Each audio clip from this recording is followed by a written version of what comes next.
What do you know about Melchizedek? A fleeting figure in the Bible who holds incredible power. A king, a priest, or a symbol of metaphysics beyond comprehension? Who is he truly? Why does he have no beginning or end, and why is he equated with Christ? We will explore Melchizedek with you, a rare figure in the Bible who has influenced spiritual history for centuries. Prepare to uncover the greatest mystery of Melchizedek today. Like and subscribe to keep us motivated. Your click helps us bring even more exciting content to you.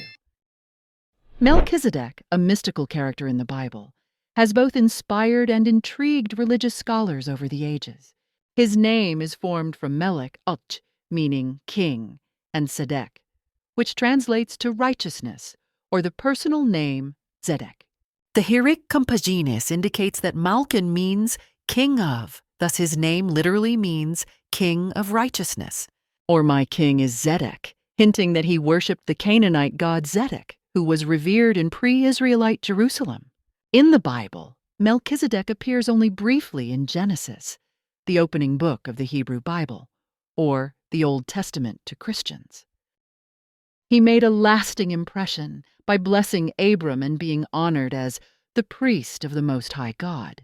This brief appearance made Melchizedek a source of inspiration for varied interpretations in Judaism and early Christianity. Some apocalyptic Jewish texts describe him as a priest from heaven, existing before the flood, and destined to return to pave the way for the Messiah. Early Christians, on the other hand, saw him as a prophetic symbol, a reflection of Jesus with the eternal priestly authority beyond all limits. A bold question arises. Is Melchizedek Jesus Christ in another form? What's unusual is that Melchizedek, unlike other characters in Genesis, has no genealogy, no parents, and no clear lineage. If Melchizedek ever existed, history has wiped out his traces. Yet the way he is described and reimagined over time holds a timeless allure. Let's start with the story in Genesis. On the surface, it seems simple, but beneath it lies a series of profound mysteries. The story in Genesis 14 narrates an epic chronicle of war and power struggles among an alliance of cities led by King Kedorlaomer. After 12 years of being ruled, the cities decided to rise up, but Kedorlaomer retaliated fiercely, destroying the cities and taking many captives. Lot, the nephew of Abram, who would later be known as Abraham, was among the captives.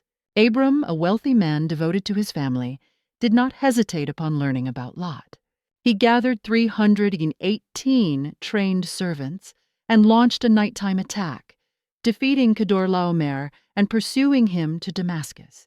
Through this victory, Abram not only saved Lot but also reclaimed all the plunder and captives. At the very moment of victory, the story takes an unexpected turn, introducing a mysterious encounter with a unique figure. As Abram returned, the king of Sodom, also known as King Bera, came to greet him. Yet before the king could speak, another figure, previously unmentioned, suddenly appeared. Genesis 18-20 records, Melchizedek, king of Salem, brought out bread and wine. He was a priest of God Most High, and he blessed Abram, saying, "Blessed be Abram by God Most High, creator of heaven and earth, and praise be to God Most High, who delivered your enemies into your hand." Abram gave him a tenth of everything. From this short passage, Melchizedek emerges not only as the king of Salem, considered the early Jerusalem, but also as the priest of God Most High, the singular deity worshipped by Judaism, Christianity, and Islam. In that moment, Melchizedek blessed Abram, who would become the patriarch of God's chosen nation. Astonishingly, Abram bowed before him and gave a tenth of the spoils, recognizing the greatness of this priest. Nevertheless, Melchizedek quickly disappeared from the story, leaving no trace or explanation. The story continues with the king of Sodom, who offered Abram the spoils. But Abram declined everything, declaring that his wealth came solely from God. The mysterious appearance of Melchizedek in Genesis 14 has always led scholars to ask profound questions. Why would a figure of such authority and mystery appear briefly in the middle of a war story? Robert Cargill, a professor at the University of Iowa, has drawn attention with his bold and controversial theories in the book Melchizedek, King of Sodom, How Scribes Invented the Biblical Priest King. He argues that Melchizedek was originally the king of Sodom, not Salem, based on evidence from the earliest Hebrew and Greek manuscripts of Genesis 14. According to Cargill, the primary reason is that the editors of the Hebrew Bible altered the story to disconnect Abram from Sodom, a city they associated with sin and moral corruption. He believes Sodom was replaced with Shalem, a location in Samaria, as a way to change the story's implications. Around 300 BCE, Shalem was transformed into Salem, meaning peace, amidst the conflict between Jerusalem and Samaria. This is significant because it was not merely a textual alteration, but a grand political and religious strategy. The Samaritans worshipped God, but had their own temple on Mount Gerizim and their own priests. In contrast, the Levite priests in Jerusalem sought to consolidate their authority and eliminate rivals from Samaria. According to Cargill, the change from Shalem to Salem aimed to elevate Jerusalem's status and support the Levite priests in asserting their power. The story of Melchizedek receiving a tithe from Abram was used by the priests as a divine basis to demand tithes from their followers. Thus, the image of Melchizedek was not merely a mystical figure, but also a political and religious tool in a centuries-long power struggle. This revision made Melchizedek's story an important part of the historical and theological framework of the Bible. Although Melchizedek makes only a brief appearance in Genesis, he is mentioned in 2 other parts of the Bible, playing a key role in reinforcing the theology of Jesus Christ. One mention of him is in Psalm 110, a composition attributed to King David, speaking of the priestly role for my Lord. Jews see this as King David, while Christians interpret it as Jesus Christ. Among God's promises, the most striking is, "You are a priest forever in the order of Melchizedek." This passage provided a strong foundation for Christian theologians, like Paul, to interpret and exalt Jesus' eternal priestly role. The letter of Hebrews, addressed to a fledgling Christian community striving to move away from Jewish traditions, emphasizes that Jesus is not only the Messiah, but surpasses Israel's highest priests. Chapter 7 of Hebrews highlights the connection between Melchizedek and Jesus, presenting Melchizedek as the king of Salem and also the priest of the Most High God. This merges royal power with priestly function, a combination deemed impossible under Jewish law, as priests had to be Levites and kings from a different lineage. King Uzziah, for example, was struck with leprosy when he overstepped his role by performing priestly rituals. The author of Hebrews uses Psalm 110 to stress that Jesus is not merely a priest, but an eternal priest belonging to a priesthood beyond all limits, in the order of Melchizedek. Jesus exhibits timeless authority, not only as the Messiah, but also as the King of righteousness and the Prince of Peace, much like Melchizedek. This challenged the traditional beliefs of the Jews, who held that only Levites could be priests and perform atonement rituals. Like Melchizedek, Jesus is described by the author as transcending lineage boundaries. His power is demonstrated through his resurrection, affirming that he is a priest forever.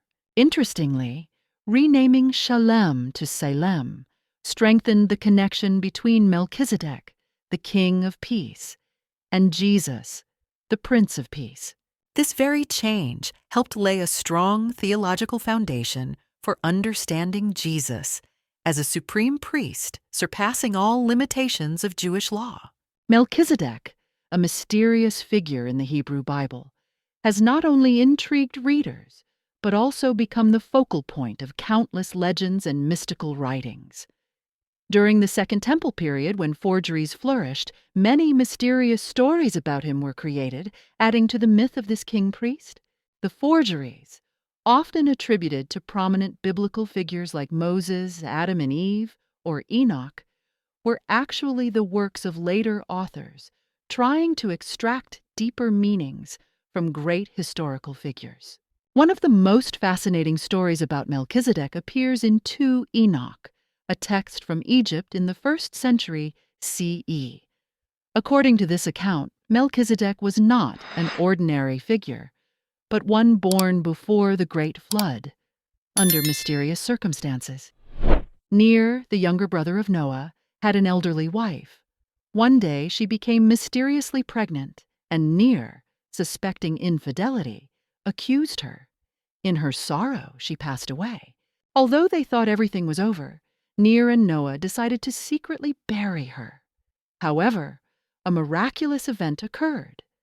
As they dug the grave, a newborn baby emerged from the body of the deceased wife and immediately grew into a 3-year-old child, able to walk and talk. They named the child Melchizedek and saw in him the signs of priesthood, a symbol of divine election.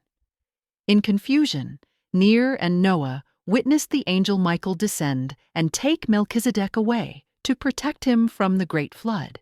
Michael took the child to Eden, where he was safely protected, awaiting his return. The angel said that Melchizedek would reappear as the king-priest of Salem and initiate a priestly lineage leading to the Messiah. However, the story of Melchizedek doesn't end here. In the Nag Hammadi manuscripts, a brief passage elevates Melchizedek to a new level. Not just a type of Jesus Christ, this text suggests that Melchizedek is the precursor or reincarnation of Jesus. This idea goes beyond traditional interpretations, offering a new perspective on the theological connection between these two figures.